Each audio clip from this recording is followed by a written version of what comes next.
Hello strangers and story lovers, and welcome to my lair. As you may have guessed from the title of the video and my amazing costume, today we're talking about dragons, and more specifically Onyx Storm, the third book of the Empyrean Saga by Rebecca Yarros. And if you've seen my other two videos on this series, you know that I'm not particularly fond of it, but I do like reading it and seeing just kind of what the hype is all about and fail to understand it. So basically my thought on Fourth Wing was not great, but tolerable. And my thought on Iron Flame was absolutely infuriating and kind of boring. Now, when it comes to Onyx Storm, not as bad as Iron Flame, I want to say. Still not exactly a huge fan. To give you a quick idea, I gave Fourth Wing a 2 out of 5 stars, and I gave Iron Flame a 1 star, while Onyx Storm will get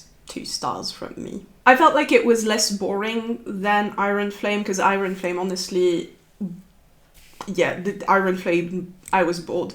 I wasn't ever bored while reading Onyx Storm. I thought it was entertaining.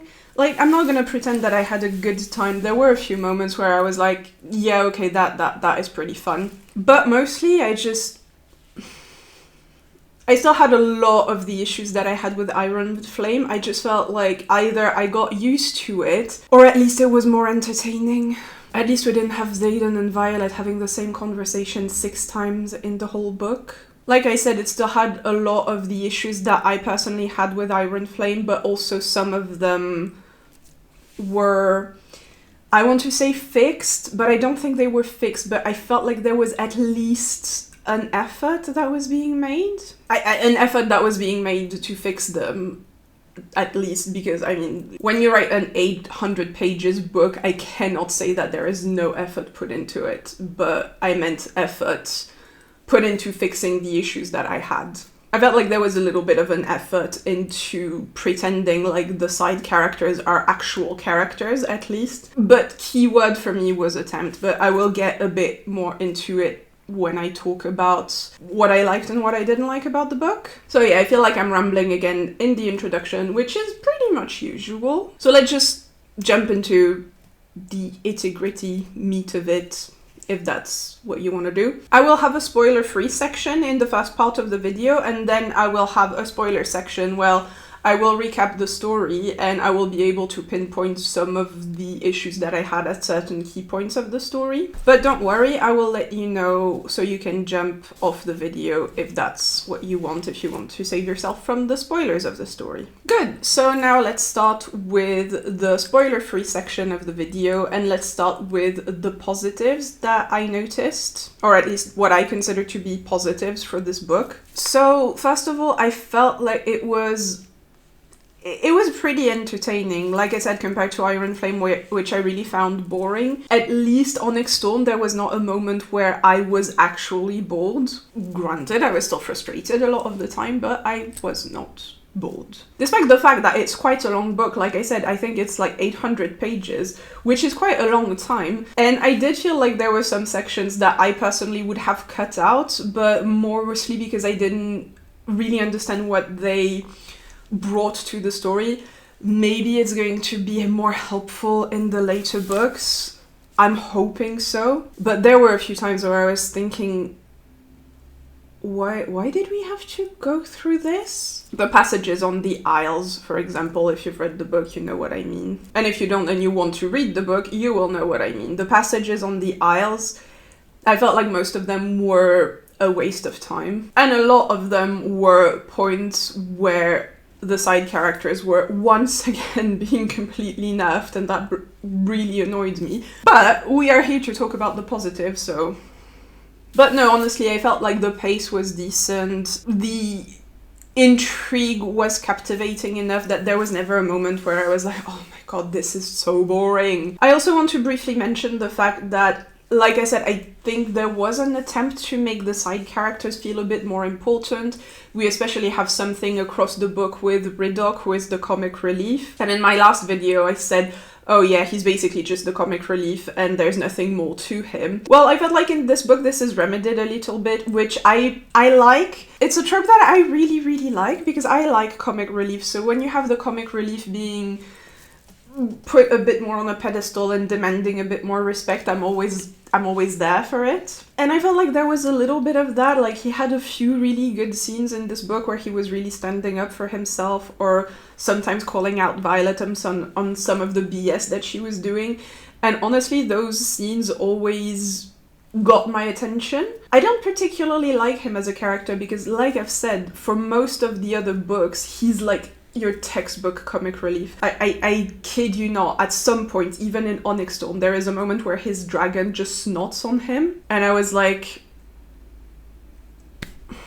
that's your basic bitch comic relief move. Thank you very much. He also rarely gets a laugh out of me, which is a bit of a shame when you're a comic relief. I don't find the humor in this book in general particularly funny, but it will always get a little bit of a chuckle out of me every once in a while. He is rarely the one delivering those. But still, he had some really, really good scenes where I was actually started to get invested, which surprised me because when the book started going there, I was like, there's no chance you're delivering on that. He's not Xaden or Violet, so you're not going to give him the time of the day. But honestly, even though it was not that crazy and he still completely nerfed alongside the other characters, he did have some really cool moments, and I will give the book that, and every time he had a cool moment, I was there for it. I want to support the comic reliefs whenever they're trying, okay? But it's just, we like comic reliefs here. So yes, an attempt was made at giving a bit more love to the side characters, and it was noticed and appreciated.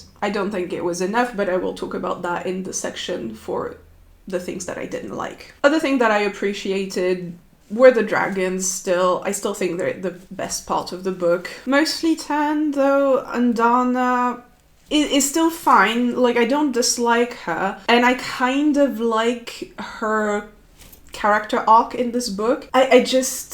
I don't have a lot of patience left in this book for Special Girl because Violet is already using all of this on being such a freaking special girl / Mary Sue at this point that I'm really, really out of patience with the trope in this specific series. So, and Dana being a special girl too is just getting on my nerves a little bit as well, but it's still a bit more understandable in her case, and she hasn't used all of my patience herself. It's really just Violet who has. We'll talk about this. But yeah, and Dana, because of the whole special thing, it's just really hard to still give a shit about any of it as far as I'm concerned. But I still like her, and I still think the dragons are the strong point of this book. I think Tan is one of the best characters that the book has to offer, so every time he has a moment in the spotlight, I'm always really happy about it. And I do like his relationship with Andana as well. I think they're really precious. And I also like it because now she's in her teenage years, so they have this back and forth, which is sometimes funny. So yeah, I think those were the points in the book that I enjoyed the most. It's always when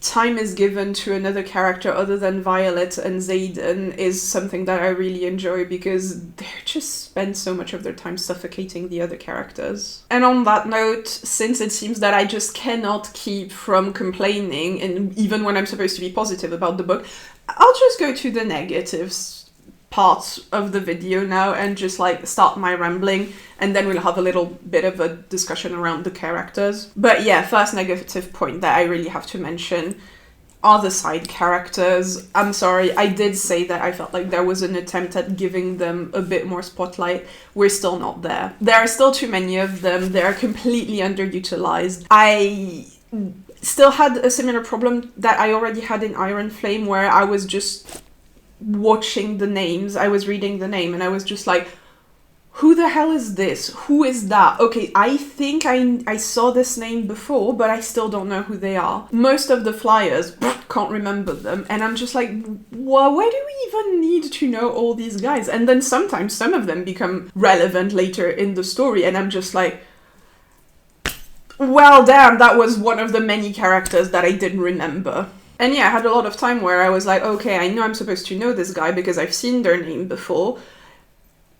I don't know who they are. They're just like set filler. And you know, I made my peace with that. At some point I was just like, I don't know these characters. I will never remember half of them. It's fine. It's fine. So I just went on and ignoring them, and you know, it's fine. Maybe it's my fault. Maybe I just suck and everyone else is able to remember all these non-characters. That could be me. But the one thing that I will have to say about the side characters as well is that even those that I do remember and who are like presented well enough that they are memorable, or you just see their names enough that you know who they are, like your Ridoc, your Sawyer, your Jazinia, Kat, what's her name again, Maren, Maven, Mason, Melanie, or Traga, or whatever. Like at some point I learn who they are and I'm like, oh, okay, so you're this person. Okay, gotcha. I know who you are. I still don't think you're particularly memorable necessarily, but I know who you are. And in this case, I'm talking more about Maren, Melanie, and Traga, whoever. Yeah, I'm really done with the side characters. Not because I don't like the side characters, but just because they have no room, no space to exist. They just get completely suffocated by Violet and Xaden. They're only there to be like a cheerleading squad for the two of them, which I think is so lame. And again, in this book, it's not as bad as in the last one, because at least in this one, they do have some moments of win. But even some of their moments of win are completely taken away by either it's not being like a very massive stake in the first place, Violet still having to do something else completely on her own, and even at the end you're just like, the other character is like, oh well, we're still going to die if Violet doesn't save us somehow. And somehow you even have it being even more insulting by having one of the characters said, oh well, we did some teamwork, but Violet could have accomplished it on her own anyways. And I kid you not, there is literally a scene like this where they are sparring with Aaric, who is one of Xaden's friend, and he's like this super strong, super competent guy. So the cadets are just supposed to take him down, and the Violet squad decide to take him on, all of them, just to have a chance to take him down and beat him. You know, it's quite nice because it shows that he's a very strong and competent guy. So when I was reading it, I was like, oh, that's cool, that finally we're showing off another character's strength. Or finally you have another character who has a moment of win or something, no matter how small it is. And so you have the whole squad teaming up to like take him down and defeat him in the sparring context. And I don't remember exactly what they do, but someone distracts him by attacking him while Violet takes him down, whatever. And I was like, oh cool, so that's a nice moment of teamwork where it's not just Violet doing everything on her own. They actually do manage to take him down. And then at the end, someone just says, oh, well, Violet could have done it without us anyway. And Violet is like, yeah, I could have. What made second squad's assault effective was the use of mind work, Aaric reminds the First Wing squad. Quinn and Kat worked together to fuck with my head, giving Sorringil enough time to strike. Not that she needed it, Traga calls out. And he's right. I could have struck at any moment. I simply waited until I could be certain of my accuracy.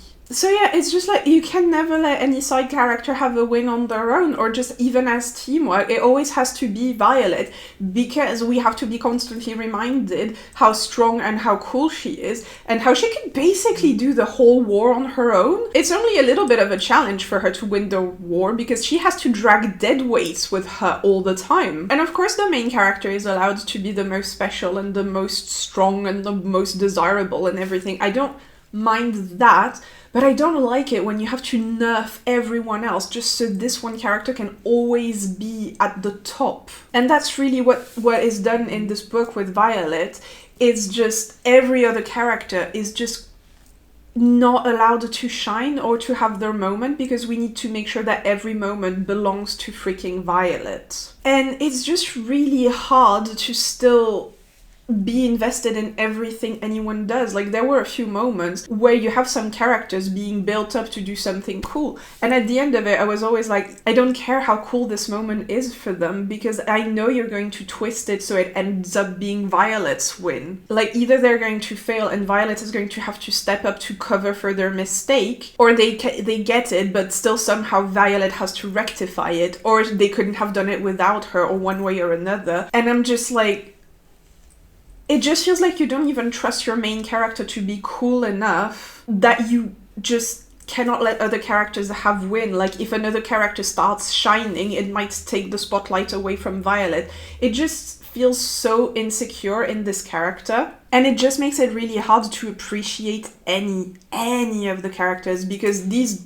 poor idiots have no success to their name, and Violet is stealing all of their thunder. But yeah, either way, I could speak for hours about how frustrating that all was, and I still need some ammunition for when I'll be talking about the characters later. So let's just talk about the next negative that I had with the story, which was the "no, we cannot be together" trope. This book was just obsessed with throwing Xaden and Violet obstacles for why they couldn't bang, and I just could not care less. I like a good spicy scene once in a while when it's well written, and I do like the chemistry between the characters, but I don't particularly like the chemistry between Violet and Xaden in the first place. It's like, yeah, okay, they can't keep their hands off each other because they think they're hot, and I can get behind that kind of thing, but to me it takes a little bit more to create a good chemistry between characters. And yeah, for me, I don't think they have it, and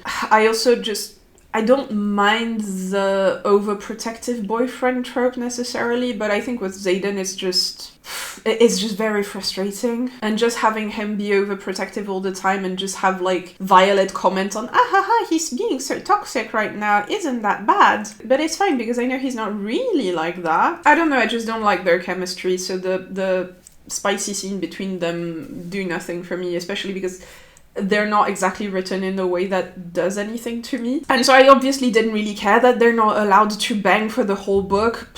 Plus, like, no matter the obstacles that are thrown their way, they still find a way to bang. So I'm just, what was even the point of having this obstacle? Like, you're having this obstacle thrown your way, and like 2 seconds later you're just like, yeah, let's not care about it. So I'm just like, why have this obstacle in the first place? Can you just not let them bang if that's what you want them to do? It's like at some point they're just told like, oh yeah, you're not allowed to bang now because Xaden is going to be a teacher at Basquiat College, and because you're a student, you're not allowed to bang. Oh no. Sorry if the camera is not quite the same anymore. I had to respond to the doorbell. To the delivery guy who delivered to me my tea advent calendar, which I was very excited about. So what was I saying? They're told they're not allowed to bang anymore, and they take like, 5 minutes before they decide they're gonna bang anyway. And then like the next scene kinda is basically them doing touch me there with your shadows during a freaking war meeting. How am I supposed to take anything seriously after that? It's like these two idiots are constantly going on and on about how much they want to save everyone. And then when there's a war meeting to discuss how to save everyone, what do? They just like touch each other under the table while other people are talking about war and what they're gonna do to save people. Sexy. And then I'm also supposed to believe that they're good leaders. Anyway, yeah, that back and forth again, it just felt really pointless. It felt like a waste of time. And I felt like a lot was a bit of a waste of time in this book. I might be wrong, like I said, those visits on the Isles might come back in later books, and maybe what they've accomplished there will be of use later, but for now I didn't feel like it was that helpful, aside of like maybe one or two. But yeah, most of the book, I have to admit that I was thinking a few times, why are you writing this? You don't need to write 800 pages if you have nothing to say. Anyway, last point that I want to discuss, even though I feel like I've already kind of mentioned it, but the Marishuishness. The Marishuishness. That was one of the things that drove me insane the most. And I know I did a video on Mary Sue's explaining why I didn't think Violet was a Mary Sue in Fourth Wing. And I still stand by that point. I don't think she was being a Mary Sue in Fourth Wing. But since Iron Flame, she is being a massive Mary Sue, and she still is in this one. And I think the reason why it annoys me so much is connected to this side character's problem, who are not allowed to breathe because she just takes all of their oxygen. It's just, they're really just there to be like her hype squad. It's a bit less intense in this one than it was in Iron Flame, but it's still there, it still exists, and it still really annoys me whenever they fail at something that she has to step up to fix later, or it's just hinted that she could basically handle the whole situation on her own. Like, there's a moment where there's like a problem in one of the outposts, I think, at least, but in some place there's a problem that needs to be fixed, and their teacher in battle brief is like, oh, how can we fix the situation? And someone says, oh, you could send Xaden, because yeah, he could also fix the whole situation on his own, because he is also a Mary Sue, sorry to say. And then you have another character, I think it was Rihannon, who says like, oh, you could also send Violet. And it's like, yeah, Violet could absolutely solve the whole situation on her own, obviously. And, well, first of all, I'm sorry, but it removes the stakes when you have this one character who is basically unstoppable. The whole moment on the Isles as well. Like, there was already only 1 or 2 moments on the Isles that were very significant in the rest of the book. Again, might come later. But in the realm of this book, they felt like absolute wastes of time. And a lot of the time, it was basically just Violet looking even cooler and stronger, and sometimes handling a whole situation on her own, saving the day by herself, or someone fucking up the situation to the point that she had to step up, or that she had ammunition to say like, oh, well, this wasn't working, so I need to have like people with me that I trust, because you forced me to use this idiot and it's not working, so let's have another idiot instead. Or you also have some of the characters who are supposed to like have do trials, and anyone who is not Violet or Xaden is going to fail, basically. And they're just generally quite disrespectful to the people of the Isles when they don't like them. And it's basically they have to go to these Isles to find allies, among other things. They also want to try and find Andana's family, because Andana in Iron Flame has been revealed to be like of a missing breed of dragon that is not existing anymore on the continent, and they need those dragons to fire the wards again that protects them against the venons that are attacking. So one of the quests of this book is to find the Aaric dragon, which is the same breed species as Andana, and that's one of the reasons why they go to these Isles. The other one being to gather allies against the venons. And some of these people are really douchey and judgmental. And Violet and Xaden, who are there on a mission to like gather allies, just respond by being even more douchey and insufferable. Even though they had given a hard time to the other guy, Halden, who had been like a douchebag to another of the Isle.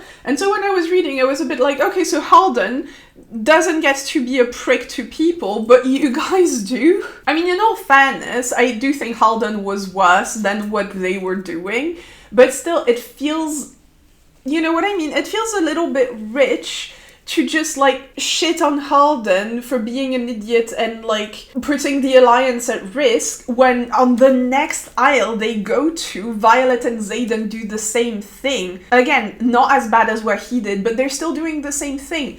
And so I'm just like, you gave him so much shit for putting the Alliance at risk, and now you're being dicks to the people who like have taken you in. Like, they started it, they were douches at first, but I think they just kind of upped it a notch instead of just like taking it on the chin. And then on another Isle, how do I even say it without spoiling? There's something really bad that's done to one of the characters, but it's a side character, so we don't care. And there Violet takes it on the chin and is like, I don't really want to do this, but I have to for the good of the mission. But on the other Isle, you have a guy who's like implying, or like more than implying, but telling Xaden that it's a shame for him to marry someone as unimportant as Violet, and that we cannot stand. That Xaden has to stand up against them to correct them and be like, fuck all the way of Violet is perfect and I will not let anyone talk dirty about her. But then on the other aisle, there's like something really despicable that is done to another character, but Violet is still like, oh, but we need the alliance. I need to step up to my role of a leader that I don't want, to tell them that despite what they did, I am still gonna thank them and still gonna be their ally. But when the other guy just like told Xaden that we shouldn't marry each other, that was just too much. Not that they're getting married, by the way, that was not a spoiler. It's just someone was telling Xaden that he should marry someone else, basically. That was it. And we cannot ally ourselves with someone who doesn't realize that Violet is the god's gift to humanity. But yeah, no, that's the Mary Sue-ishness of Violet, and Xaden a little bit. Not as much as her, but he does have that a little bit in him as well. Oh, and of course, in this book, we learn that Violet used to date a prince. And it's this guy Halden who is absolutely despicable and nobody likes him. And of course he like offers to her that they start dating each other again. And of course Xaden is like completely jealous because the guys being jealous to the point where they want to actually punch someone's face is like so sexy, right? Right? And it's like to a stupid degree as well. It's like he's fighting and at some point the guy just kind of leans too close to Violet and so Xaden just like uses his shadow to just push him back. Again, very sexy. And I thought he was being clever as well because he was sparring in the background and he was just like, oh sorry your majesty, I was sparring, and the blow went on its own. Which I thought was, yeah, okay, like you kind of made up for it at least. Nobody knows that you actually assaulted the prince of Navarre. And then that freaking idiot just leans closer to Halden and tells him like, you never touch her again. Like the baby he is. And I was just like, you could have gotten away with it and now you admitted that you did it on purpose. But of course there's no consequences for him assaulting the prince of the kingdom. He's Xaden. It's like the consequences for half of the BS that Violet and Xaden say to other people, they're just non-existent. They walk all over authority figures all the time and nobody gives them shit for it. Like, you know, you can have a scene where your character has an argument with an authority figure and they decide that this time is the time they're going to stand up and say what they believe. And they can even put the authority figure back in their place if you can make them clever enough about it. You could have them do it without anybody else noticing, and so the authority figure doesn't really want to make a bad thing out of it, but they will remember and they will just give the hero a hard time later for it. Or you can actually have them face repercussion, or I don't know, there's a lot of creativity that can be used for it, but to just have them constantly walk all over authority figures without any consequences because they're just that badass and they can get away with it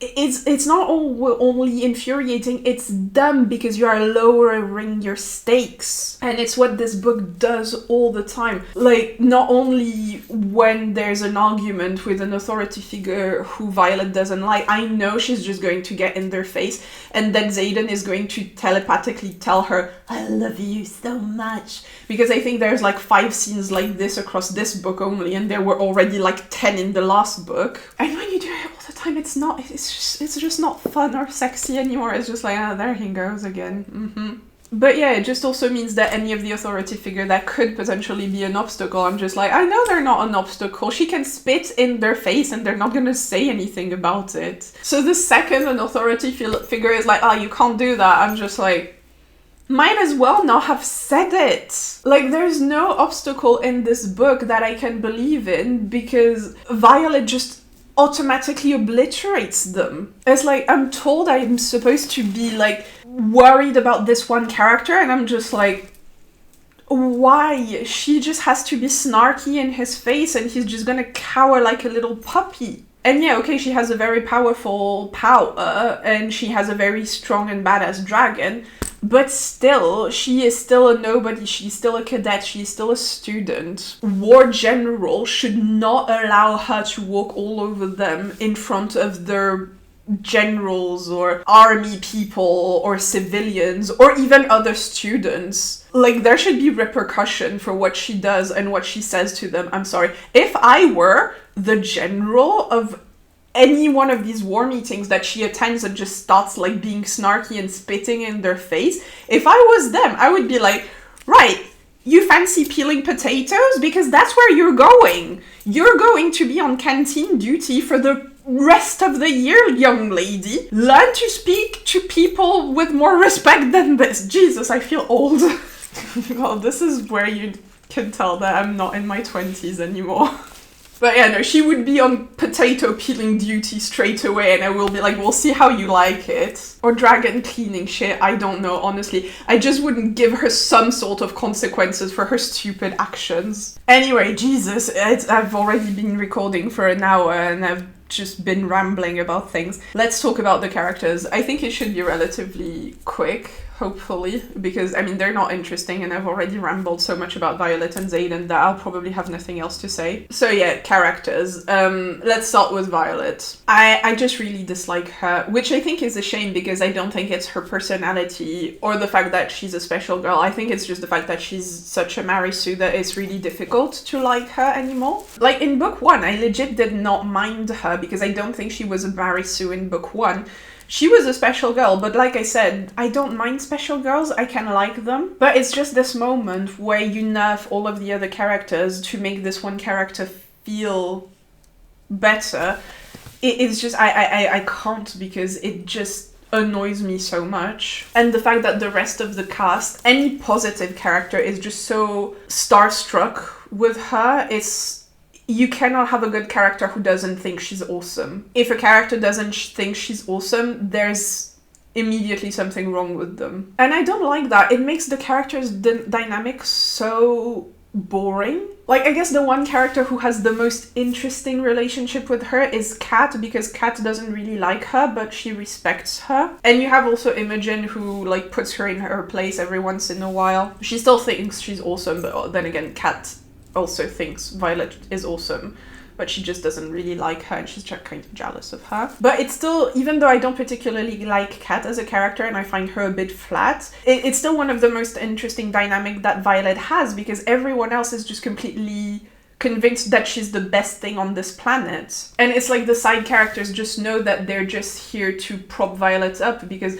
you have some characters sometimes where another character is going to be like, oh, how are you doing? And they're just like, yeah, nothing much, but on the other hand, Violet did this. I think there's Rihannon at some point, who someone is asking her about her love life, and she's just like, same old, but Violet did that. And I'm just like, Rihannon, like, respect yourself. It's like, I figured out a while back that you're not a real character, you know, but, like, try?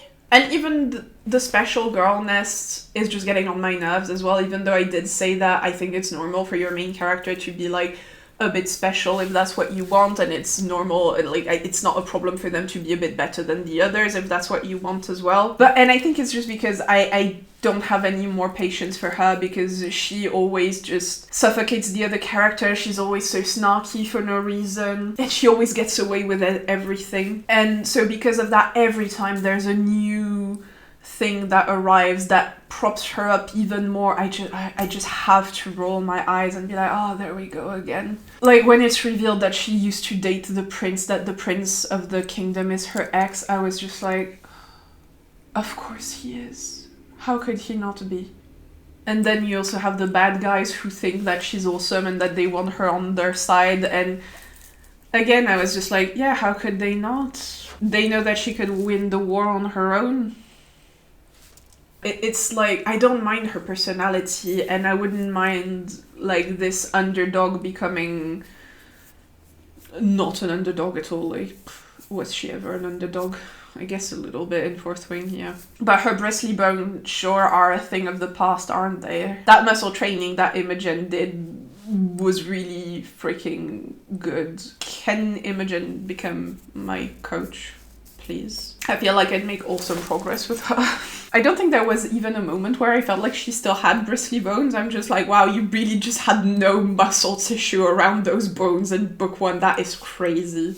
But yeah, that's it. If I keep talking about her, I'll just keep rambling. She just collects all the tropes like they're Pokemons. And if it were just that, I really wouldn't mind. For me, it's really just the suffocating the other characters and just having no consequences, winning every situation she's in, nearly. Of course, she has a few losses, but they're always like acceptable losses against a worthy villain that we know she's just going to defeat at some point. And at least the book has the decency of the villain trying to remain somehow threatening, so she doesn't usually take them out on the first try. But because she is so ridiculously propped up all the time, even when she struggles against an opponent, I never really feel anything. I'm just always a bit like, oh, this person you're allowed to struggle against, that's odd. I'm so surprised you're not just mopping the floor with them already. But yeah, she just removes all the stakes. She just makes all the other characters sound super uninteresting in comparison. I think she's a terrible character because of that, which is a shame because I do think she was okay in book 1. And I don't mind her personality. I think if there was less of this destroying other characters to make her look better for it, I think she could be a decent character because she's a decent archetype. Like, I don't mind this type of archetype. This like strong woman who used to be an underdog and is showing little by little how good and resilient she is. I do love strong women characters. I want to read more about them. I just don't think Violet is a well-crafted one. Now let's talk about emo boy Marisu, Mr. Xaden. Again, a character that I liked in book 1. I was never a massive fan of him, but honestly I think in book 1 he was one of the characters that I liked the most. Because he was fun and witty and probably the most intelligent character in the first book. But now I find that he's really suffering from similar problem to Violet, which is he also nerfs other characters. It's not as bad as with Violet because he's allowed to be a bit weaker than Violet because he always has to remain below her. Which again, I wouldn't mind like the chick being stronger than the guy she's dating. I quite like it actually. He also has the same tendency, just very much lower, to have everyone constantly prop him up. The other characters constantly being like, Xaden, he's so strong and he's such a good leader, like everyone listens to him. And he also has the same tendency of just like talking back to any authority figure and never getting any repercussion for him. And again, same situation. If I was his manager, superior, general, whichever one is the correct term in this case, I would also send him on potato peeling duty, like, what the fuck, you're not talking to me like this. If I was his, like, authority figure, which I'm not, like, if I did meet him in real life, I would probably be like, yes, sir. But if I was in charge, oh my god, he would be peeling all the potatoes. But yeah, no, he has similar problems to Violet. They're just not as intense as Violet's. So in this book, he's really upping up the emo chart as well. I mean, he was always very much an emo guy, but this one is even stronger because of what happened in Iron Flame, which is that he is turning into a Venin, which is a terrible thing, and he's just being very emo about it, and he's just constantly moping around, which completely fair, don't get me wrong. I'm not saying that he should be jovial about like his soul being corrupted. It felt a bit like an excuse for him becoming toxic, as in we know that his behavior is toxic, like when he's being overprotective of Violet, when every time she's in danger, slightly in danger, he just goes like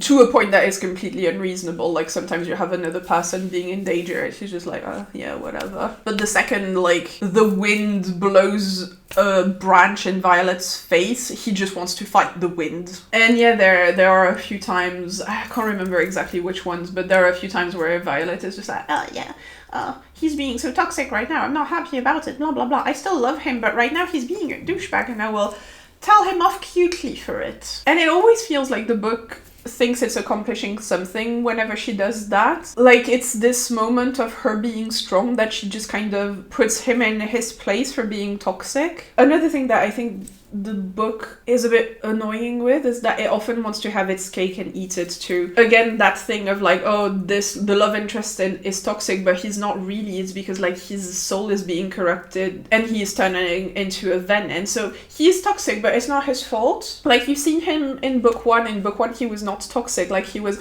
such a good boyfriend, and now he's just becoming a little bit toxic because he loves her so much and his soul is being corrupted, and so he's more aggressive than he normally is. But normally he's not like that. But yet we still get to embrace all of the shitty trope of the overprotective boyfriend, of him being like, oh, get your hands off her.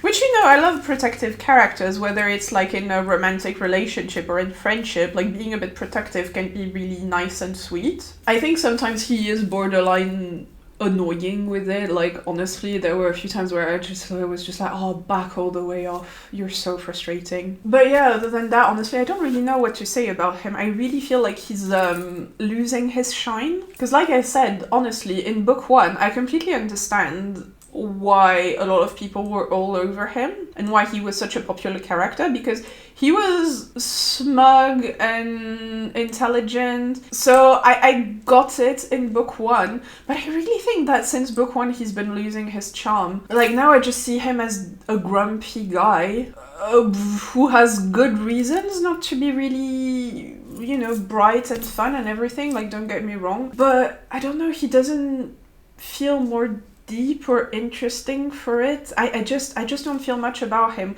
which sucks, because I would want to get into his character arc of like this really tragedy that to save the world he had to turn into a worse person. But the problem as well is because they just keep saying, Violent and himself, they just keep saying all the time that basically they would let the kingdom drop dead for each other, which is, I don't think it's true, but then again, I think it's kind of true. But it's just a bit hard for me to be that invested in his story when I just find it hard to understand what his motivations are at the end of the day. Because he's always like, oh yeah, you know, I would drop the whole kingdom to save Violet. She's the only thing that matters to me. And already I never really like that mentality. Like, I personally don't find it romantic in a book when characters say that. But yeah, because he says those things every time, he's just kind of tending to his kingdom. Well, not his kingdom, like, but he's a duke now. So whenever he's tending to his, like, duke place, whenever he's looking after that and trying to make a good thing happen to them, I'm just a bit like, well, yeah, okay, but I know it doesn't matter to you as much as Violet, so it's really hard to care. Like, I know you would let it burn for her, so... Anyway, let's just stop, because like I said, like, I've been recording for over an hour now, and I'm still not nearly done, so... Let's talk about Dain. Dain still gets no respect in this book. I think a little bit more than in Iron Flame, but he... That poor guy.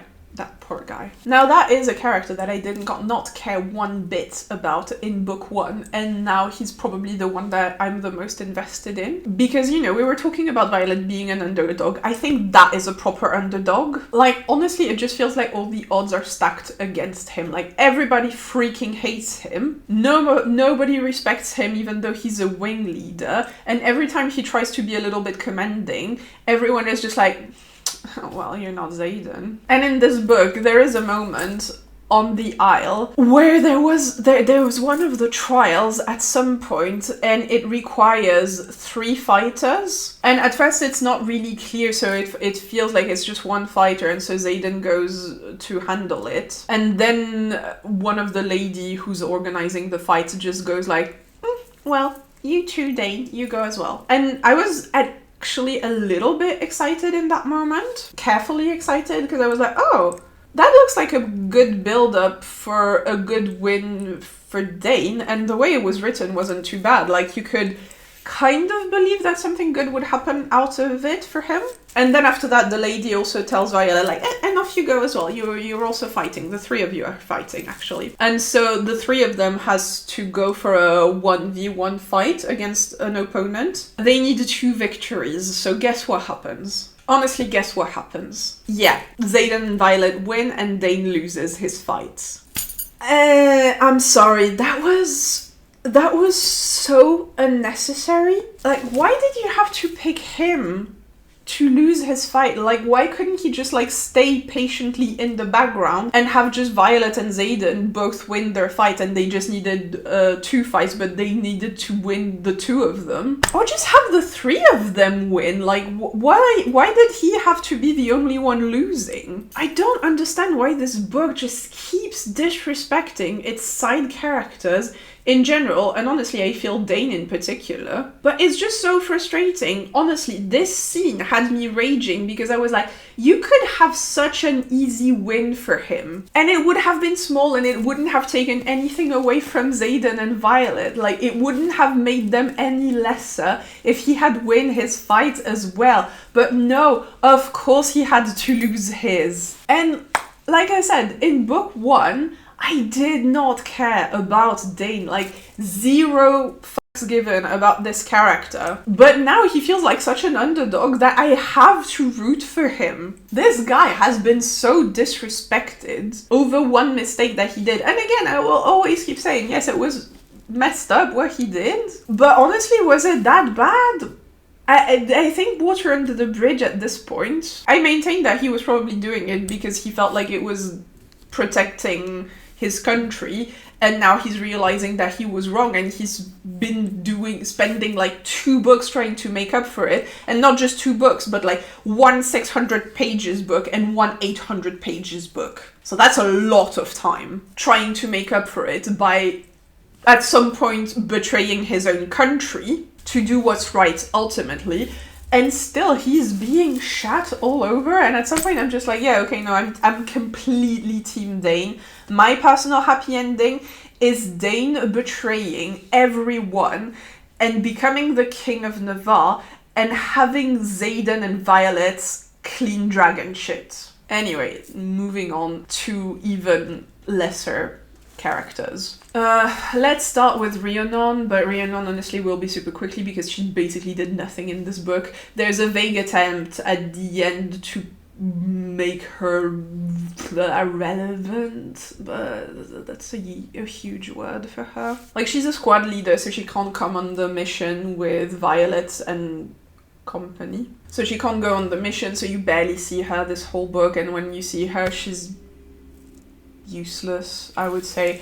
There's just really nothing about her. I felt sorry for her trying to exist in book 1, but I feel like it's really getting worse. So yeah, no, let's just stop talking about Rihannon because honestly it's making me sad. Now, one character that had a little bit of a boost in this book was Ridoc, our comic relief, who still barely gets a chuckle out of me on a good day. But at least he had this mini arc where he was just kind of trying to get a bit more respect. There is even a moment where he tells Violet, look, just because I'm cracking funny jokes, just because I'm cracking jokes left and right doesn't mean that I can't fight, doesn't mean that I'm not serious. He really trains his powers quite a lot in this book as well, to a point where you can almost take him seriously. He also has a very good scene at some point where he calls Violet out on something. So honestly, he's probably the character who's had the best promotion since the last book. I still think he has a lot of really lame jokes and a lot of moments that are funny against him, which is allowed. You can do that obviously, but it's just not my favorite type of comic relief. But it can work. I just don't think it works in his case. But yeah, he still has a little bit more depth put into him in this book, so I was happy about that. I don't like him that much because despite those scenes where he's really treated a bit better now, I still feel like it's not enough for the side characters to be considered anything close to good. But there was an attempt with him, and I did appreciate the attempt, and some of my favorite scenes in this book were with him. Even though I don't particularly like him as a character, I still thought his scenes were good, and they still made me feel a little bit of hope for a brief moment. Next you have Sawyer, who also had one of the scenes that I actually quite liked, because at some point in book 2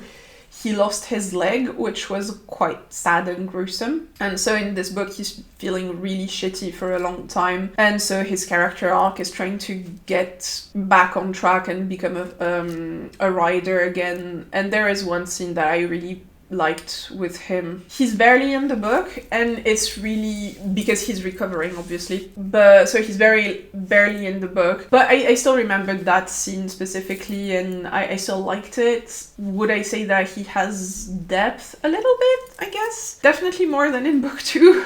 So yeah, that's what I mean when I said that there's an attempt with the side characters. I think it's a little bit too little too late for me. But I'm still appreciating it when it arrives, and I hope when the next book comes out that there's even more of this, and that those characters are not constantly just there to prop up Violet and being made to watch from the sidelines while she does all the job. Because honestly, what the hell is the point of having so many side characters if none of them are gonna contribute anything? I want to have a quick mention also on Sloane, who was barely there in this book, and I just want to complain that she was barely there in this book. Not because I like her, I hate her, I think she's a pointless character and a complete waste of time, but she was so freaking over-present in book 2 for the lamest character arc, and just like a scene at the end where we needed her power, and now in this book she's barely there, she's barely mentioned, and she arrives at the end so we can use her power again for like an important emotional scene. What a joke.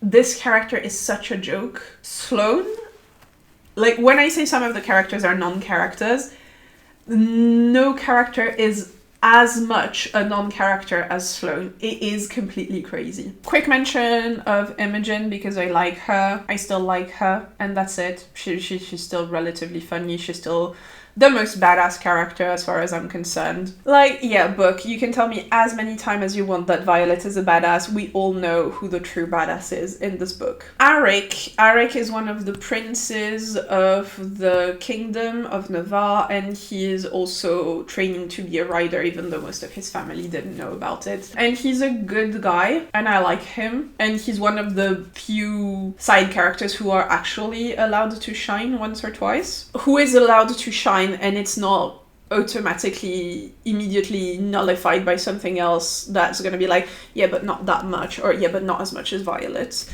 Like, he's just genuinely allowed to have his moments. I like him, okay, he's fine. And then we have his brother Halden, who is the other prince, and who's a complete waste of space, and who used to date Violet because of course he did, and he just kind of, I guess kind of wants in her pants again, but it's just kind of pointless as well. Like, he's only relevant for like a little part of the story, and then he's just shoved to the side with all of the other pointless characters. I'm assuming he's still gonna be there in the next book. I'm assuming he's still gonna want in her pants, because we need to remind the reader that Violet is the most appealing and the most desirable character there is in this whole universe. But yeah, he's just basically portrayed as arrogant douchebag, borderline incompetent, completely selfish. So yeah, nothing new under the sun. I don't see the point of him. I really think that you could have just not have him. But then again, there are a lot of characters in this book where I'm just like, I don't think he's that important. I don't think she's that important. I think we could have skipped this character. And he is definitely one of them. And on that note, I think I'm done rambling about the characters. So I will start talking about the plot a bit more. I will try to be brief because it's already been an hour and a half and I am feeling about done with this book. Anyway, now is the time that we will get into the spoilers. So if you want to read the book and you don't want to be spoiled, now is your chance to leave the video. But please, please, please leave a like if you've enjoyed the video so far, and subscribe if you want to see more of my face. And leave a comment to tell me if you agree or if you disagree on anything. Anyway, I'm now considering all of the non-spoiler people gone, so let's spoil. So let's start with a quick recap of book 1 and 2. In book 1 we have Violet Sorringale, who is the daughter of General Sorringale, who's this very big name in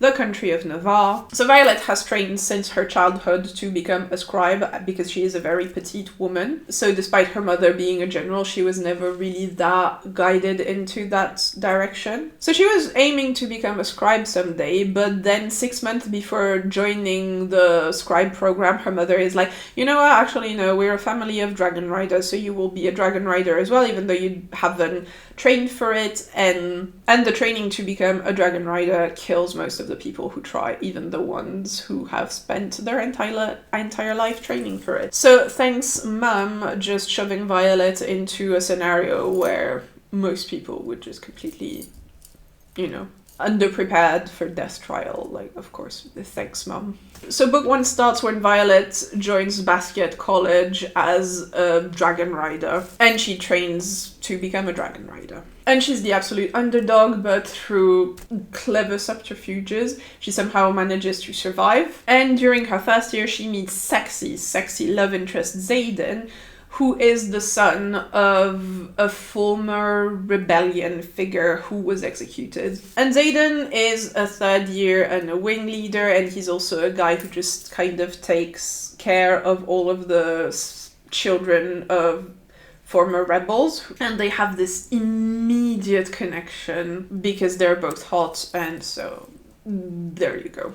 Sorry, they're both hot and badasses, and they have this incredible chemistry. And book 1 is a lot of different trials where Violet has to survive because, let's not forget, it's a world where the students are encouraged to kill each other in their first year in this dragon training thingy. So yeah, first book is basically just surviving her first year for Violet, and there's not a lot other than that. And just at the end of the book, we learned that actually Xaden is smuggling weapons to the enemies. But he has a good reason for it. It's because he's smuggling weapons that help fight against venins, which are this kind of legendary, mythical, villainous creature that Violet thought didn't exist, but apparently they do exist. And the war that is currently happening between her country and another country is because these creatures are real, and Navarre, her kingdom, has wards that protects them from these creatures specifically,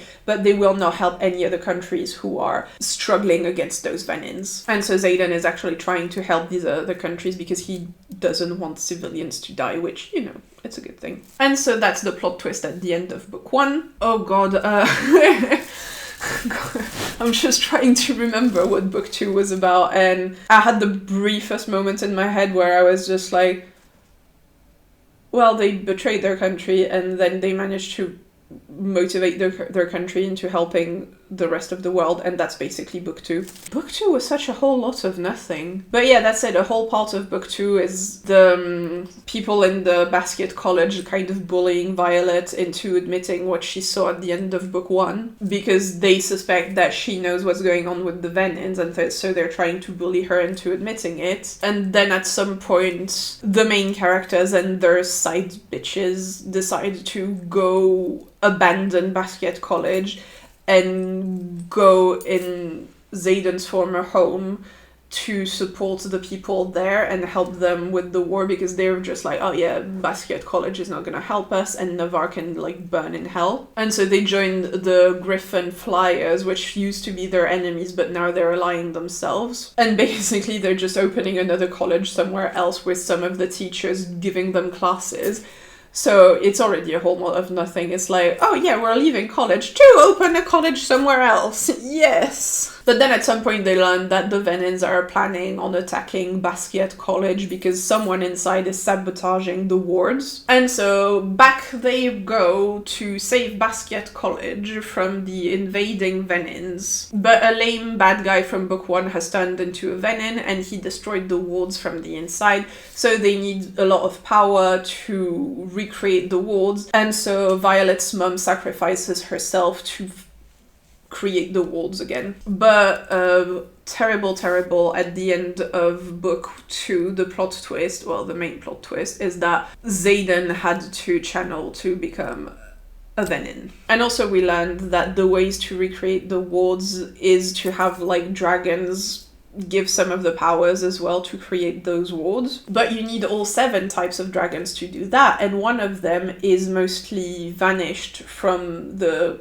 continent where they live. And they're the Irids, and the only one they have available is Violet's dragons. One of Violet's dragon, because the bitch has 2. One is the most powerful black dragon there ever was, and the other one is the missing kind of dragon, an Irid. So now basically the quest for this book 3, Onyx Storm, is to find allies in the war against Venins, keep fighting the war against Venins, and find the Irid so they can create more wards. And so what ends up happening is that you have some moments where Violet will be on missions to find more help or to find the Irids, while she's also on a secret mission to try and find a cure for Xaden becoming a Venin, because they don't tell anyone other than his friends. So I will try not to go into too much detail because I really just want to be done with this very quickly, and I don't want the story recap to be too long. So I will probably skip over most of the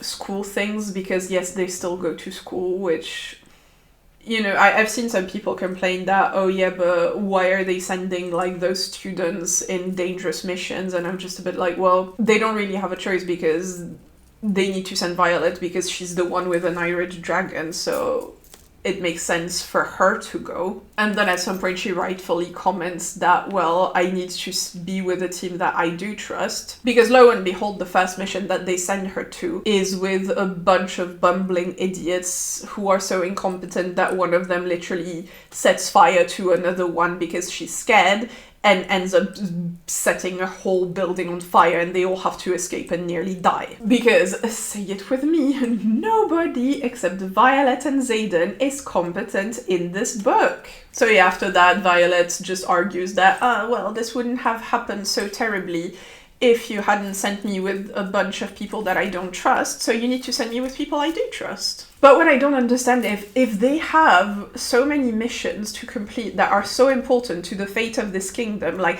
finding the freaking dragon who will be able to raise the walls for them that will protect them from their enemies, why do they even waste time at school? You never see them learn anything. I don't even know what they're learning. Like, the only class you ever see is Battle Brief, where a teacher just kind of updates them on whatever's going on with the war.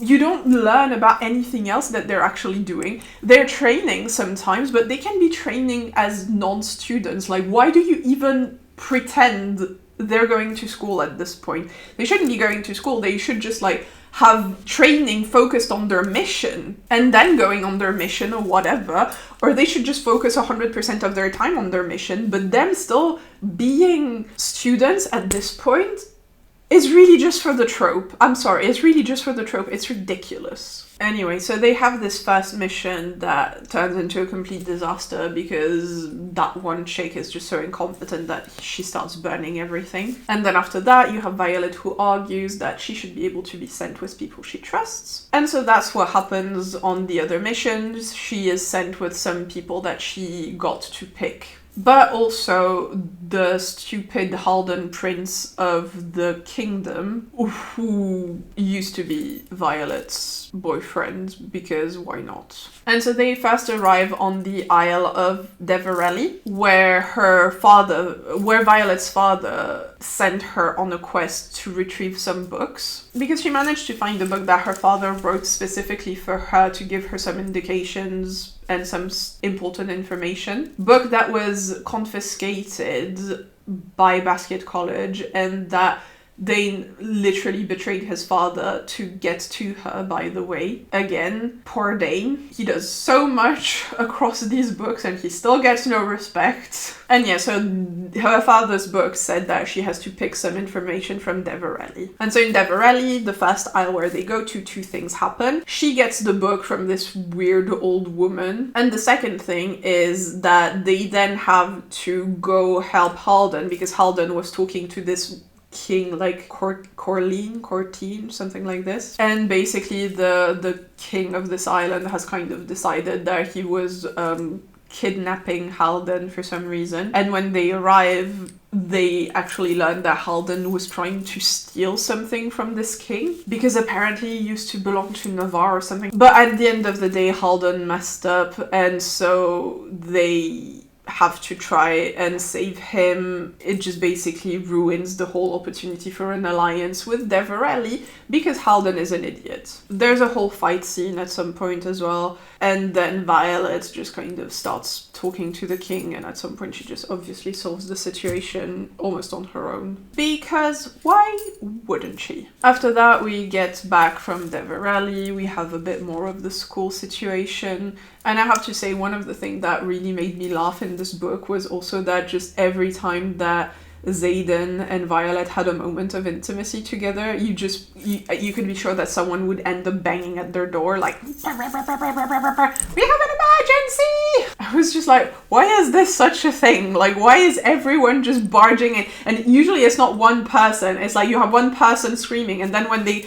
come out and Violet is like in her like robe or something, you have like 5 people in front of their door, because whenever there's an emergency, everybody is just like a headless chicken and nobody knows what to do, so they have to all run to Xaden and Violet to fix the situation. It's bloody ridiculous, but it's also kind of fabulous.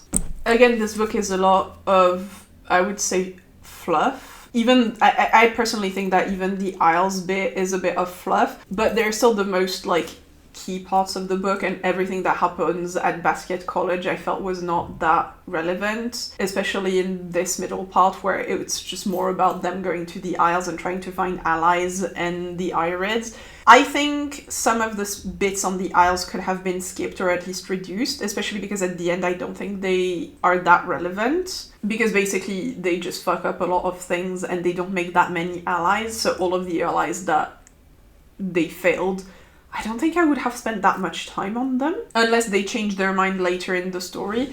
But still, I would have cut so much of it and just have some of them being like recapped to oh, well, they said yes or they said no, and just have like, I don't know, 2 of the moments on the Isles, or just have them much shorter. But yeah, anyway, after this first failure at Deverelli, they decide that they don't want to go with Halden anymore because they don't want him to mess up their missions.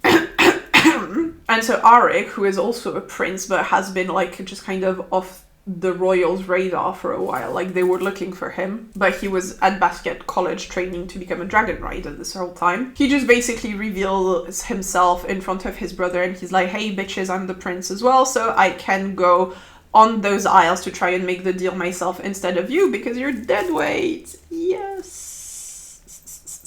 And so they decide to take Aaric as the prince and diplomat instead of Halden. And of course they do that while talking to Halden like he's dirt under their shoe, because that's what you do to the prince of your country. Which again is a shame, because with his position in the book he could have been a nice challenge, but they just constantly talk to him like he's a dead rat at the curve of the road, and they get no repercussion for it. Like at the beginning when Xaden was just like, because basically when he arrives and Xaden basically bitch slaps him, I thought that he was making a very dangerous enemy for himself, and I wasn't happy about the situation, but I was like, oh, that could be interesting. Like obviously the prince is not going to forgive him for like slapping him to the ground and then admitting that he did it on purpose. So that's going to come back to bite Xaden in the ass at some point. And because he's a prince, he's in a position to make his life very miserable. But of course not. They just spend the whole book walking all over him like it means nothing. They face no consequences for it whatsoever. So again, an opportunity for a nice challenge for our characters, just completely forgotten, completely blown over. But yes, after that they just go for the next Isle with Aaric instead of Halden, so they get to mess it up instead of Halden. But yeah, they arrive to the next Isle and they are greeted by guards. And in the saga of we are disrespecting all characters who are not Violet, I give you, we made it easy, Captain. I cock my head to the side and flip my dagger to pinch its tip as Tern growls at my back, low and mean, just the way I like him. Rest assured, we can make it difficult too. To their credit, the platoon doesn't sprint away screaming, but a dark stain spreads down the green leather pants of the blonde soldier who stares past me with wide eyes. He definitely would have been a runner after Parapet. Yeah, you literally have one of the gods piss himself in fear when he sees Tern, while Violet is just smug about it. Oh, yeah, yeah. I really hate that idea that you need to make every other character a bumbling idiot just so that Violet looks better for it. Then after that we are introduced to a bunch of priestesses who have silver hair. So basically the same as Violet, so we start having like a hint of why Violet has stupid hair. It's not just because nature has recognized how special she is, there is an explanation. I am so happy that her hair journey has a reason to be. Oh, and after that we get a reminder that Dain is absolutely freaking useless because he was basically taken on this trip because of his ability to speak the language of these isles. But we also learned that Aaric, the prince, is actually better than Dain at speaking these languages. So Dain is once again pointless and humiliated. And then after that we have this joke of a scene where Xaden is asked to fight some guys to secure an alliance, and then Dain is asked to step up as well and fight as well. And I mean, I was hyped for about a second, but then again I remembered the book I was reading and I remembered that Xaden can basically one-shot a whole army all on his own, and then I remembered the book I was reading. And so of course Dain is not going to help. So I lowered my expectations and I decided that I would consider it a win for Dain if him tripping over a banana peel would provide enough distraction that Xaden could win the fight. But then of course that was already too much to ask, because what ends up happening is that Violet joins the fight as well, and her and Xaden win, and Dain loses because we cannot show him any respect. After all, he did something bad to Violet once, so he needs to spend the rest of his days repenting. And so after that we have a moment where Violet won against the queen of the island, obviously, and the queen just, even though she's defeated, she's just like, yeah, but no, I'm not gonna join your stupid war, like, count me out. And Aaric tries to talk to her and she's just like, I only speak to those who defeated me. So even Aaric is now pointless because he is not Violet. Which is the worst mistake that you can make in this book, is not being Violet. Oh, and something that I forgot to mention that is actually important is that there is a Venom chick with silver hair as well who is tracking Violet. Her name is Theophany, and we're trying to pretend that she's a very threatening opponent because Violet cannot defeat her by sneezing in her face. So she's this very super powerful Venom who Violet cannot win against, and she is just completely obsessed with Violet, and she tries to make her join her as her apprentice. So she wants Violet to become a Venom. The next isle after that is an isle of arrogant scholar, I guess. And it's also the isle where Xaden's mother lives, apparently, because his mother is still alive and she basically disappeared when he was a kid, and it turns out that she's on this isle specifically and she's just living a normal life with a husband and kids, and she's actually married to one of the nobles there, so she's not doing too bad for herself. And it turns out that she wants to kind of reconnect with Xaden, but he just doesn't want to hear about her. But in the evening while they're there, they get an invitation to have dinner with the nobles of the Isle, which is an excellent opportunity for them to try and get allies. It's a bit tense because they're all arrogant pricks, basically. And they're a bit like, oh, Xaden, you're the Duke of Tyrrendor. Why are you with Violet, who's a freaking nobody, when you could be with someone cooler, like Kat, who's on the line to become a queen? And so obviously that completely triggers Xaden, who becomes very annoyed, and he says, okay, you want me to marry? Well, take the certificate and I will marry. oh, that's great. How do you spell her name? And it's like, and then he spells Violet's name, and he thinks he's accomplishing something. It's beautiful. And he's just like, oh no, if I'm gonna marry someone, it's gonna be Violet, and you're all pricks if you think that she's not good enough for me, and la la la la la. And he throws a tantrum. But that's okay. That's allowed because he is not Halden. Then after that, they serve dessert, and it's actually almost a sweet moment because it's chocolate cake, which I think is established as being Xaden's favorite dessert, but it was, I think, in book 1, and I can't really remember. It's just that they make it a point that the mum was, like, saving chocolate, which is a rare thing in this isle, for, like, weeks since she's learned that Xaden was coming, just so she could serve him chocolate cake when he's there, which I thought was really sweet. But of course we cannot have anything good in this book, so instead of it being a sweet scene of the mother being like, oh, I've heard that my son would be coming, and so I just want to be nice to him, and so I'll make him a nice chocolate cake, Violet starts having like her radar going. It's like, oh my god, she knew that we were coming because this other king must have told her that we visited him, and so he told her, which I'm like, reasonable assumption. But because of that, and the fact that the noble guy, Faris, I think, was just like, oh no, we don't have cutlery to eat our cake. Like, my servant, can you bring me cutlery? But you guys can start. Which, yes, is a little bit suspicious, I have to say. Like, dude, seriously, can you just not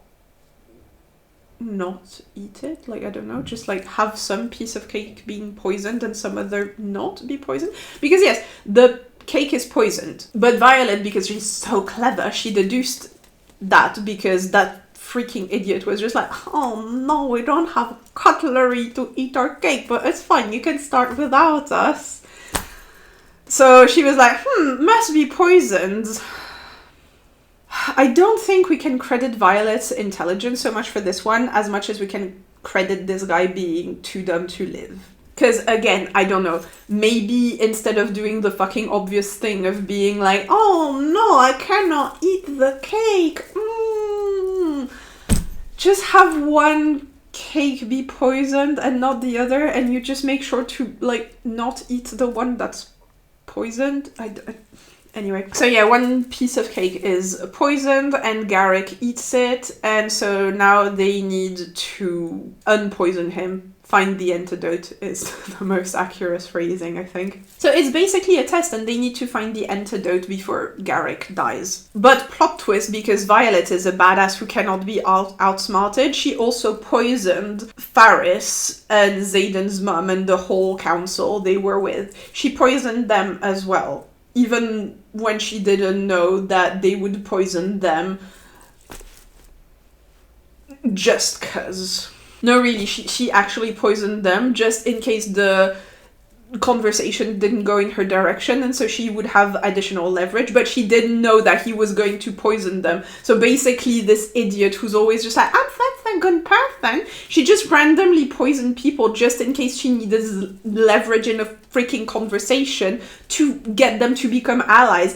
Freaking hell, if they had been nice people and they had been like, oh, yes, sure, let's be allies, what the fuck would you have done, Violet? I guess she would just have, like, quickly given them the antidote without telling them anything happened. But Jesus, what if they had been nice people wanting to ally themselves with you and then learn that you tried to poison them just to have an advantage over them?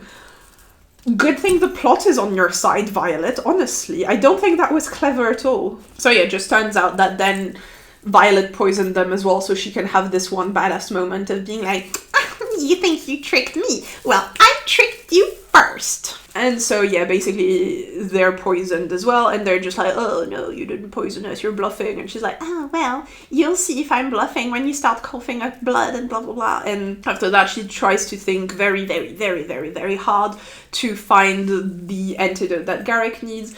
And she realizes there is one, yay, because she reads books, so she knows the antidote. I think that's how it goes. Oh, no, it's in her father's book. It's in her father's book. So she goes to the kitchen to try and find the antidote. And in the most epic scenes that I've ever seen in any book, they have to fight a cook.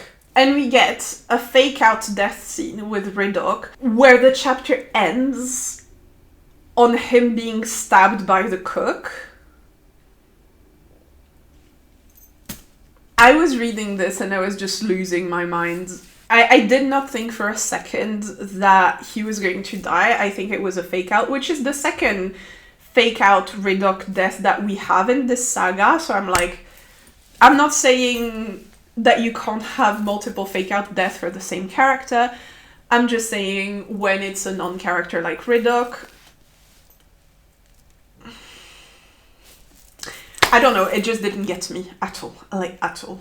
If anything, I read this and I just started laughing and I was like,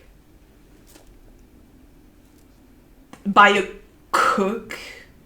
Like, you're trying to get me to feel emotional when he's been stabbed by a cook? Like, honestly, if he had died in this scene, the disrespect would have been, like, absolute. Like, these people are fighting wyverns, jumping on their dragon's back and just, like, flying across the air in dragons, and they have magic, and Ridoc has, like, this ice power and everything, and you're telling me that he's going to be killed by a cook? The next chapter opens with, like, because there's always, like, these little snippets of text before the actual chapter, and this one was, like, an extract of correspondence from, like, Violet to Rihannon, and this chapter where you just think that Ridoc has been stabbed by the cook, the next chapter opens with a letter from Violet to Rihannon being like, I'm so happy Ridoc is here with me. The fake emotional drama in this scene was just bloody ridiculous when you consider the fact that he was stabbed by a cook. You cannot make this up. It's yeah, I had a good time. It was great. But yeah, of course it's a fake out scene, and it's just like basically the one paragraph later is revealed that no, he's fine actually. He's not dead. But it just felt like so dramatic for 2 seconds. Yeah, I don't even know what to say. It's beautiful. Anyway, Violet manages to find the antidote and Aaric is saved. And of course, after that mess, they don't want to get those idiots as allies, which, you know, I understand.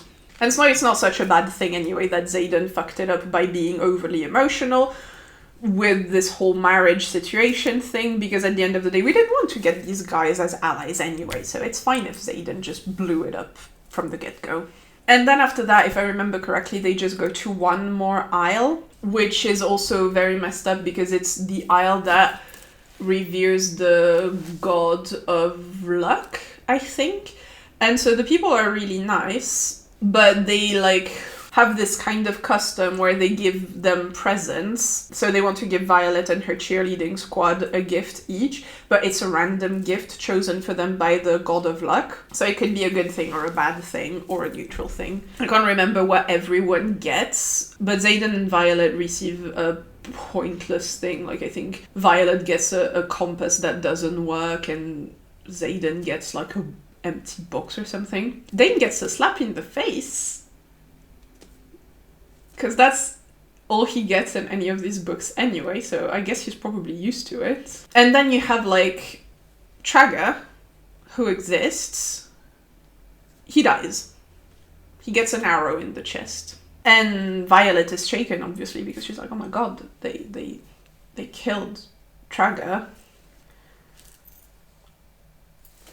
So she's like very emotional and things, but that's when she realizes that no, she needs to keep them as allies. So she's just like, thank you for the gift. Using all of her strength and leadership and charisma, which they were not able to do when someone suggested that Xaden has to marry anyone that is not Violet. That we cannot ally ourselves with these people, so it's fine that Xaden completely lost it and started disrespecting them in that moment. But when we kill Traga, that's fine, we can get over that and just like still be allies with them. I'm not gonna pretend I care that much about Traga, because honestly I had started to remember who he was during the book.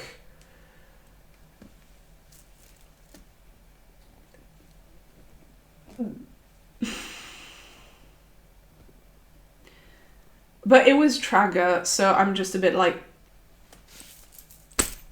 yeah. Like, he was one of these characters that I remembered because I had seen his name enough that I knew he was a thing, and I knew who he was and where his place was in the story. I couldn't tell you much about his personality. He dated Kat for like 3 seconds and a half or something. So yeah, spoiler. We are in the spoiler zone. Traga dies. So don't get too attached to Traga if you haven't read the book.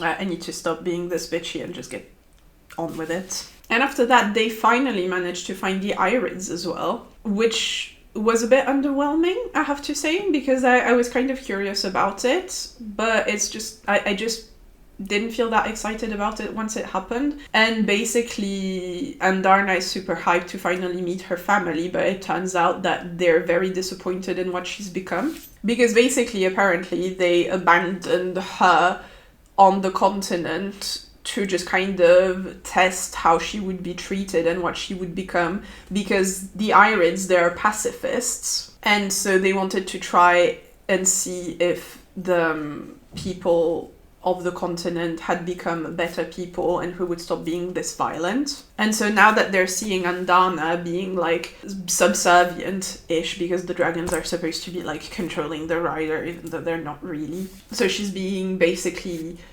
bonded to a rider who's basically war hungry and everything, and so her powers are being used for conflict, and so it's really not in their ideals, and so they're really disappointed in her. And Andarna is just really distraught in this scene, which I thought was decently done. Like, I could feel her pain of, like, being this teenager who knew she was different from the other, and she was really looking for her birth family, and now the moment where she meets them, they just completely deny her, and they're just like, no, you suck. And there's one who's called Leothal? I don't know. That sounds like a weird name. Leothran? I don't want to check, I don't care. Yeah, Leo Threble. He is a bit wiser than the other, and he's like, oh, it's not your fault. It's their fault. They're the ones who raised you, but you still are what you are, and we cannot accept you in our community because that's not, your values are not ours. And there's a moment where Andarna rightfully points out, like, what the hell else are they supposed to do? They're being attacked by Venons. Are they supposed to not defend themselves? And I felt like the comment was swept under the rug a little bit, because at the end of the day, the Irids refuse to help because they are pacifists, which is a bit dumb, because if Andarna and Violet had argued their case a little bit better, they could have just say, like, well, if you come with us and you raise the wards, we don't bloody need to fight anymore. Because the thing is, the Venons are attacking them, but if they have the wards, the Venons are kept out, so they can't attack anyone. In fact, why don't they just take all the Venons, like, track them somewhere, like tie Violet to a rock somewhere, so all the Venons go there and be like, lightning willed, we need her. Just, like, find a way to attract them somewhere, and then have the wards raised around them, so they just leave the rest of the people alone. And then the Irids could do that, and there would be no more conflicts with the Venon.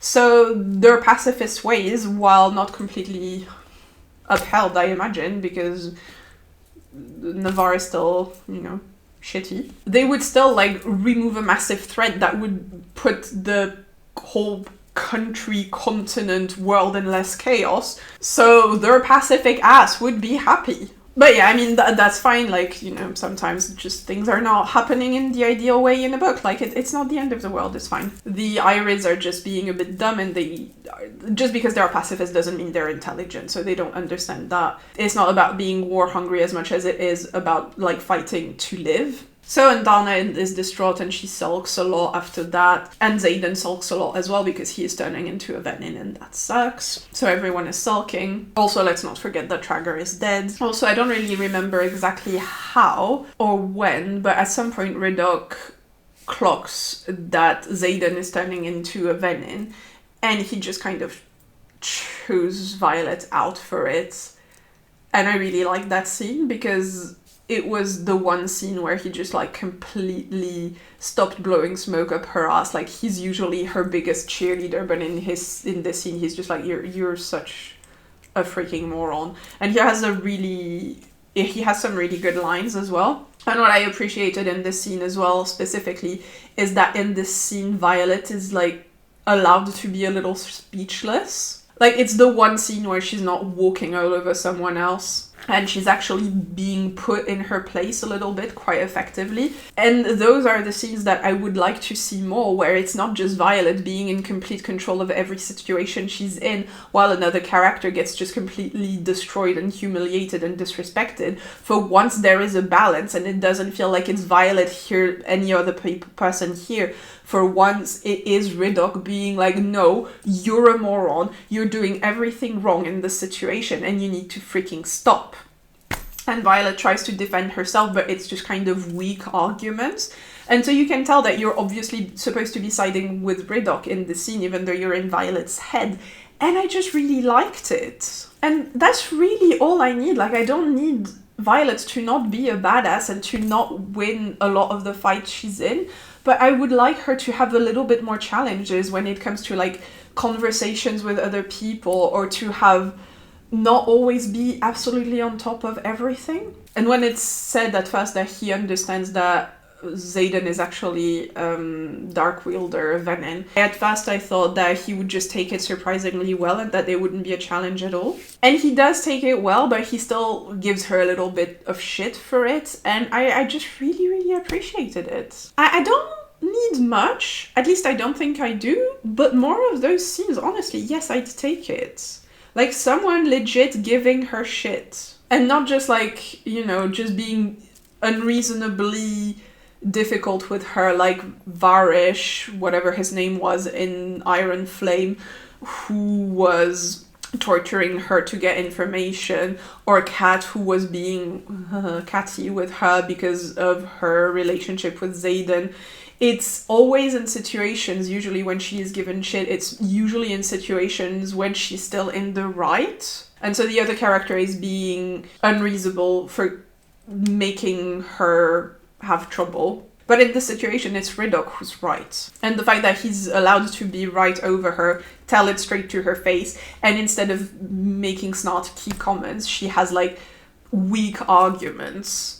Or she just doesn't say anything because she knows she's wrong. And so yeah, no, I was actually really into that scene. Until the last moment where Violet just have like a emotional explosion, and she's just like, I don't know, but I just know that I love her and I need to save him. And she starts like having lightning bursts around her. And the moment where she casts those lightning unintentionally is the moment where the conversation stops, and he's just a bit like, yeah, okay, we'll try to save him. And I'm just like, that would be the moment where I would just be like, you're not worth my time. Like, I know it was unintentional, but you still cast lightning around me and I could have been hurt. Like, I'm sorry, you're not worth the hassle. But that is the moment where he's just like, ah, yeah, okay, whatever. I also felt like her whole emotional explosion was really emotionally manipulative, so I was just a bit like, you don't deserve him. Like, honestly, in this scene, the rest of the scene, like I said, I don't really care about him that much, but in this scene, she doesn't deserve him. He should, like, he should find other friends. I'll just read this one line, because I really enjoyed it. Stop keeping shit to yourself, he demands.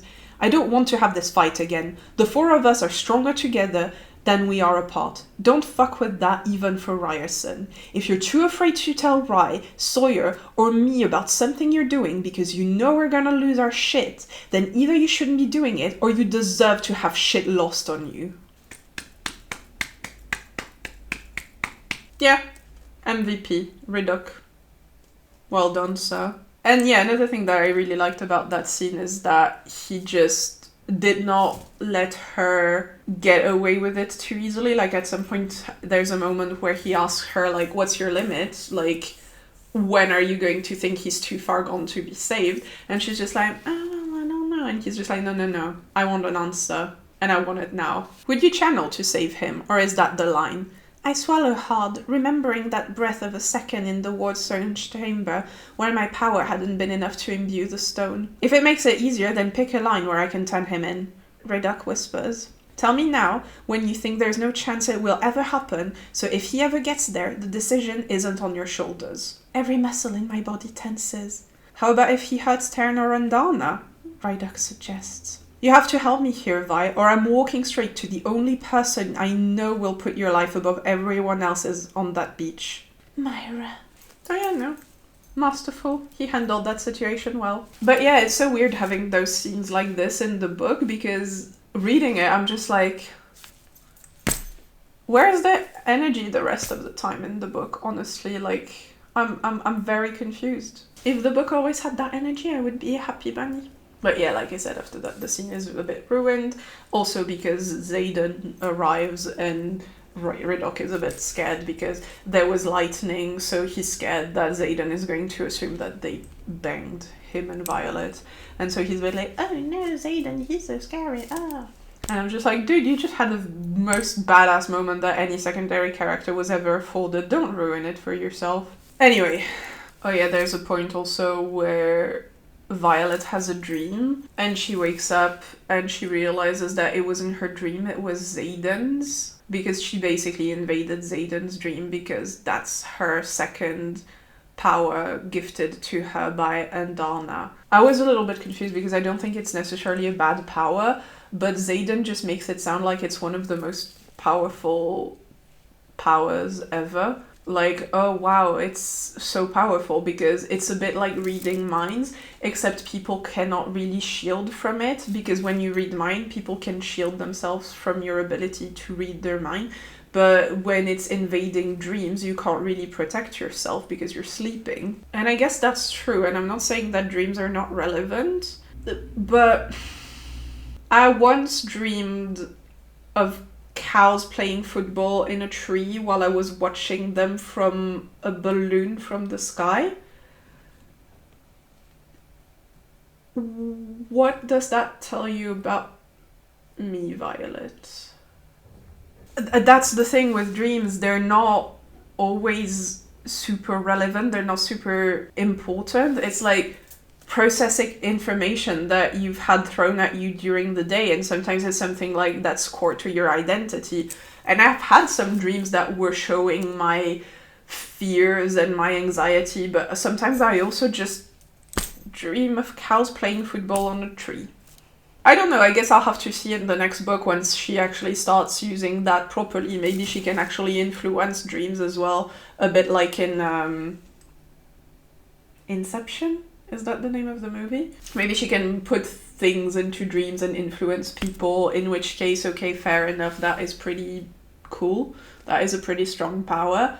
But if it's just like kind of looking at them, it sounds fun, but I think it would get more confusion than proper information. After that, they get attacked by some Venins, and before she goes on her mission to just fight off the Venins, Aaric stops Violet, and he's like, oh, by the way, you need to protect the Temple of Dain, who is the god that Navarre worships, and I think he's the god of war, maybe? I don't know, I can't remember. The gods are never super relevant in the previous books, they only start being vaguely relevant in this one, so I don't really remember what they stand for, because it was not super important in the past books, and it is a little bit in this one. But yeah. So yeah, Aaric tells her that she needs to protect the Temple of Dain, and she just completely dismisses him. She's just like, oh no, I don't really care about that right now, I need to do this. And she just doesn't even ask, oh, okay, why do you say that? Because he's just like, defending this temple is key to us winning. And that chick knows of the power of General Melgren, or whatever his name is. Wasn't it like Augustine Melgren? So yeah, General Augustine, who has this power that he can anticipate the result of any battle. And her friend just arrives, and he's just like, oh, by the way, we can win this war if we do this. And instead of being like, wait a minute, do you have a power? Also, she knows that he hasn't manifested his power yet. So she's just like, is there something that you know? Like, did you hear something? She's just immediately like, no, not doing that. And I'm just like, okay, well, I guess you'll end up going there anyway and still winning the war because you're Violet's Sorrynail. So even by accident, you're still gonna save the day one day or another, but she just, like, again, our super intelligent character just doesn't think of putting 2 and 2 together. So anyway, she goes to fight. She ends up having to go to the temple because the Venin who just really wants her as her apprentice, Theophany, she finds her, she kicks her ass, and at some point during the fighting, she arrives at the temple, and Dana is there defending the temple because she listened to Aaric and she was like, actually, let's do that. And at first, Violet is a bit like, what are you doing here? And Dana is like, I'm protecting the temple, la la la. Because of that, while Theophany is fighting Violet, you have Leotran. I just always want to call him Leotard, but I know it's not that. Leo something, the Irid dragon who was a bit wiser than the other, he arrives and he's just like, oh yes, I actually raised the ward. So Theophany fucks off because she felt that the wards were being raised, and so she's like, no, I'm not happy about this, but she leaves. And then Leotard arrives and he just is like, oh yeah, and Dana, I saw that you were defending the temple, it's really nice of you. And actually maybe we decided that you can come with us because it's not your fault that you suck, so just come with us and we'll teach you our ways.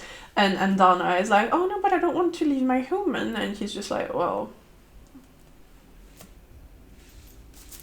And she's just like, yeah, you make a really good point, and so she leaves. And she manages to unbond Violet, which is actually pretty sad. Like, Violet is legit destroyed about it, and I think she spends a few days in bed after that and she doesn't really talk to anybody. It takes her sister Mira to just come over to her and just be like, hey, it's okay, you'll be fine. And she just starts talking a little bit again, but she feels like a piece of her has been ripped out of her, which is fair. It's quite sad. During the scene where Mira comforts her, she also ends up learning that Xaden is turning into a Venin, so she's really angry.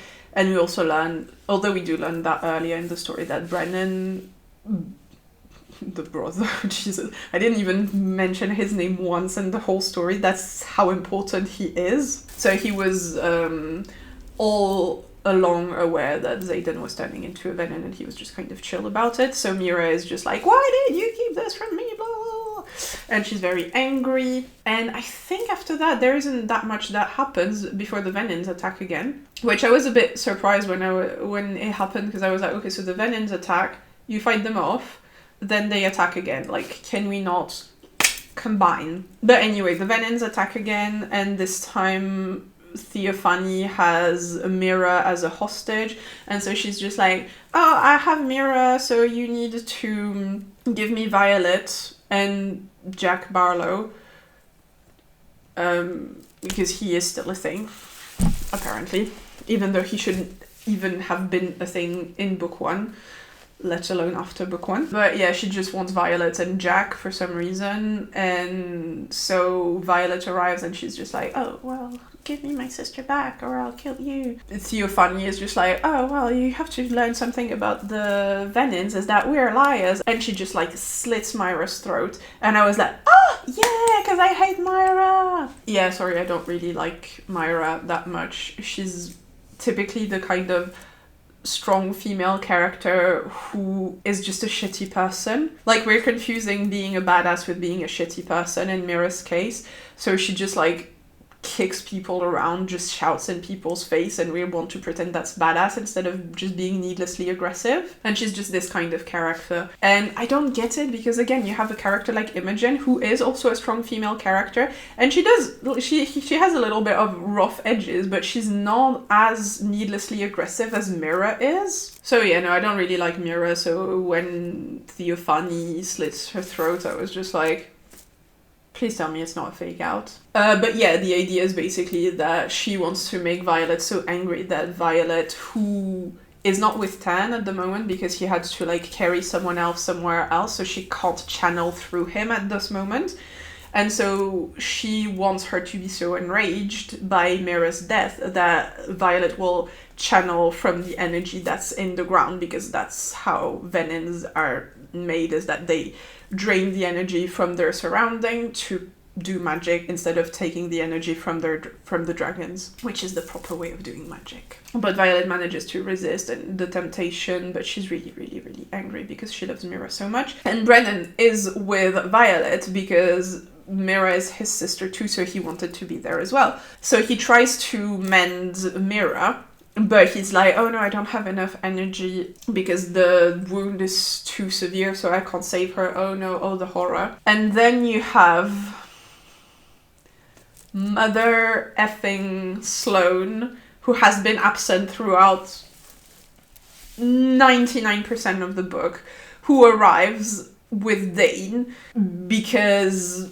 Aaric told her she had to go there very mysteriously. And so Sloane, who has the power to siphon energy from one source to the next, she just takes some of Dain's energy. Dain, who is just very nice to her and is like, oh well, just take my energy, it's fine, you can do this, blah blah blah. And she's still like a bit afraid of using her powers because she killed Violet's mom in the last book to raise the wards, and so she's traumatized by this, rightfully. And so Dain is like, no, it's fine, just take some of my energy, it's going to be enough, you're not gonna do anything to me. And he's like so amazingly patient. He deserves better than this book, I'm sorry. So yes, he's very patient and telling her, no, it's fine, you're gonna do it. And so Sloane takes his energy to give to Brennan so he can save Mira, and lo and behold, Mira is saved. Yay! And then afterwards, Sloane is just like, Dain, I fucking hate you.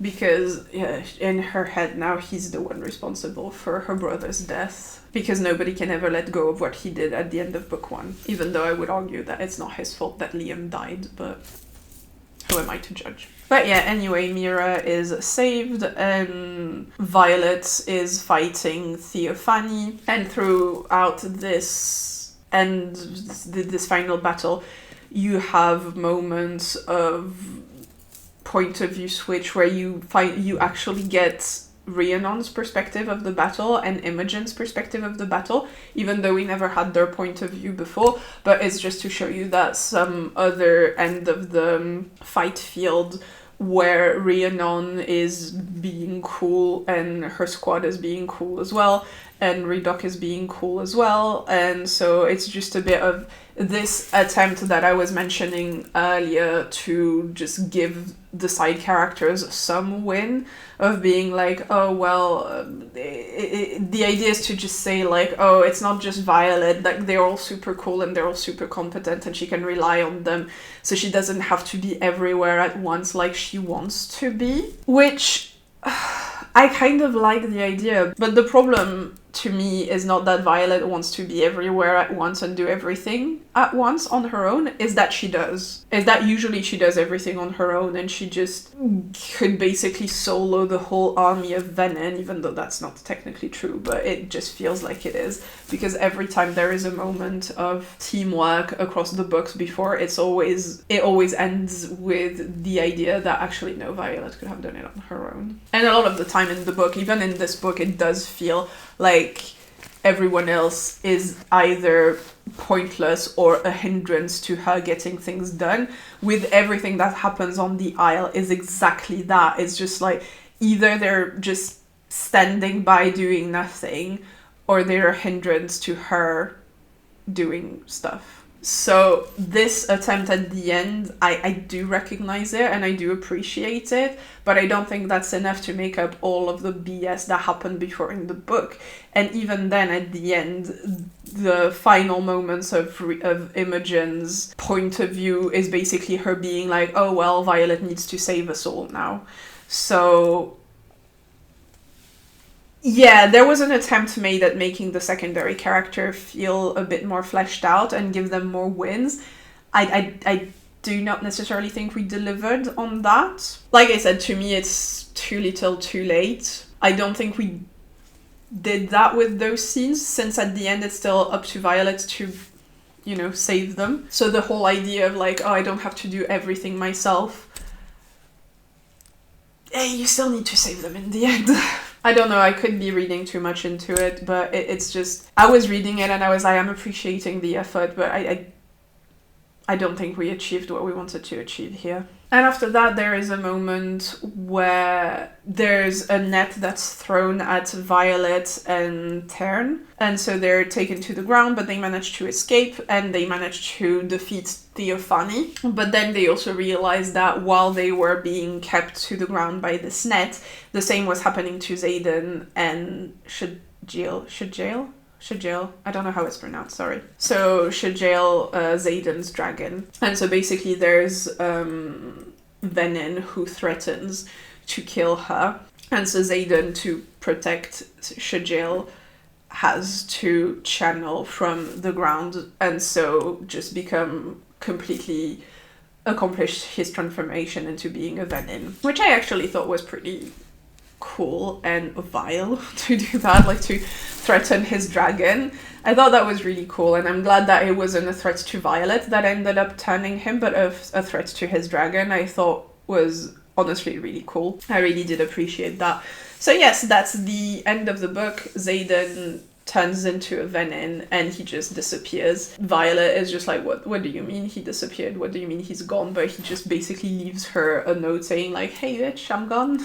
And yeah, that's the end of the book. There's also a moment where Andana comes back to save the day. And I was just like, oh wow, she left for like 5 days. That's great. And I don't think there's even an explanation why she came back. So yeah, I may be wrong, but I don't think there's any explanation as to why she's already back. Because I remember when I was reading, I was like, oh, Andana is back. I barely missed her. Why is she back? Wasn't she trying to get like the secrets from the Iris or whatever? And I thought, because the impact of her leaving was so strong on Violet, I thought we would like let it sit a little bit, at least until book 4.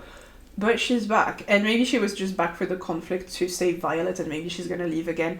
I don't know. We'll have to wait for book 4, I guess. But yeah, I was a bit confused. So yeah, it's a bit of a grim ending, I suppose, with Xaden completely transforming into Venin.